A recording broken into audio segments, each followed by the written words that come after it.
राज ठाकरे आणि फडणवीसांच्या भेटीसंदर्भात संजय राऊतांनी एक मोठं विधान केलेलं आहे। राज ठाकरेंनी सीएम समोर समस्या मांडल्यात, अशा भेटी होत राहिल्या पाहिजेत असंही संजय राऊत यांनी म्हटलंय।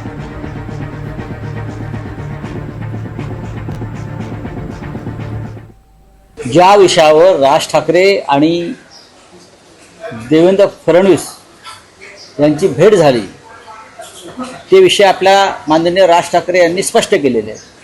अशा विषयांवर त्या दोघांच्या भेटी वारंवार व्हायला पाहिजेत, किंबहुना आमच्याही व्हायला पाहिजे। हा जनतेच्या जीवनाशी निगडीत असे विषय आहेत। मुंबईवरती आदळणारे लोंढे, मुंबईवरती होणारं परप्रांतीयांचं आक्रमण, मुंबईत सुरू असलेली एका समाजाची कबूतरबाजी, हे विषय मुंबईसारख्या शहराच्या आरोग्याशी, समाज जीवनाशी संबंधित आहेत। त्याच्यामुळे मी राज ठाकरे यांनी हे विषय मुख्यमंत्र्यांपुढे मांडले, त्याचं आम्ही स्वागत करतो।